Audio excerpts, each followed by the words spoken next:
Masturbation is one of the healthiest things you can do for your sex life. But what if I told you that you might be doing it wrong and that 3 seemingly harmless mistakes could be silently sabotaging your erection strength and performance with a partner? I'm Dr. Kathy Erectile, urologist and men's health specialist, and today we're going to fix that. Let's start with something most men never hear.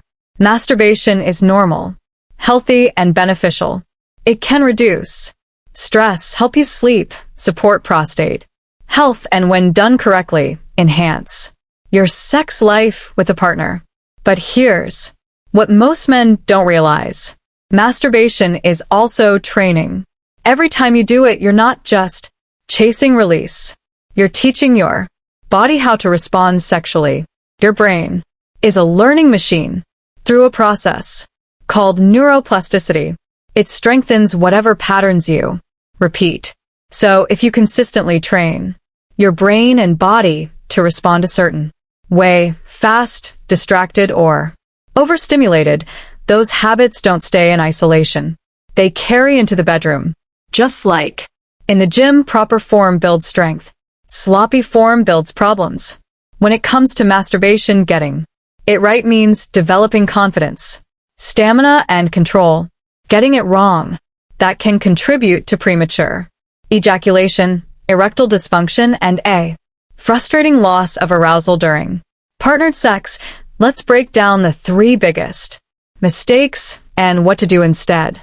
Mistake number 1, rushing to finish. The most common mistake men make is treating masturbation like a sprint, rushing to finish as fast as possible. Maybe you're worried about getting caught. Maybe it's just become a habit, a quick release between meetings or before bed. Here's the problem. When you constantly ejaculate within a minute or 2, you're training your body to finish fast. You're reinforcing premature ejaculation. Your brain starts to believe that arousal should always be fast, explosive, and done. So when you're with a partner and want to slow down, your body doesn't know how. It falls back on what it's been trained to do. This creates a vicious cycle. You finish too soon. You get anxious. That anxiety triggers performance issues. And eventually, even your erection can disappear. The fix: slow down. Turn the sprint into a marathon. Set aside private, uninterrupted time. Make the goal exploration, not ejaculation. Learn to control your arousal. Get close to the point of no return, then back off. Let the intensity settle and build it again. This is how you teach your body stamina.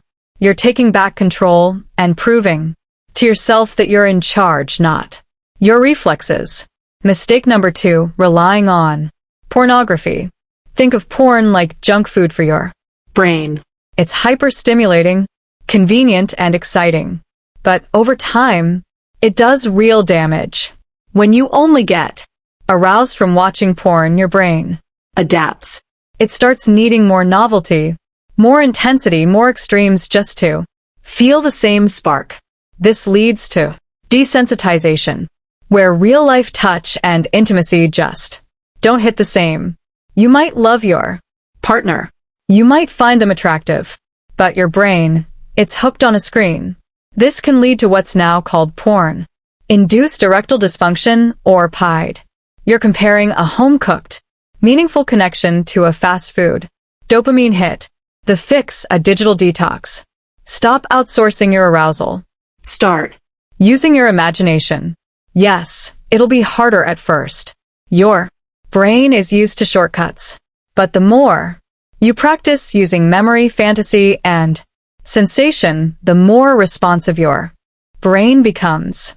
Again, if you need a stepping stone, try erotic literature or audio content. These engage the mind without the intense visual overstimulation of porn. You're retraining your brain to respond to real connection, and that's what makes intimacy thrive. Mistake number 3, repetition and the death grip.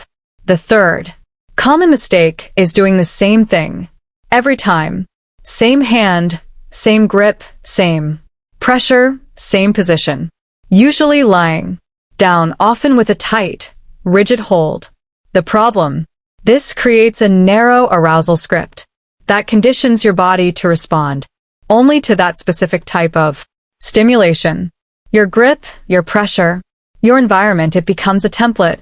So when you're with a partner and the sensation is different, softer, wetter, slower, your brain says, this isn't it. And your arousal drops. You've trained your body to need a 10 out of 10 intensity, and now a real-life 8 out of 10 feels flat. The fix?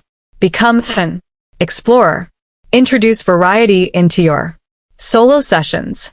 Use your non-dominant hand. Change positions. Try sitting, standing, or lying on your back. Add a lubricant to reduce friction and ease your grip.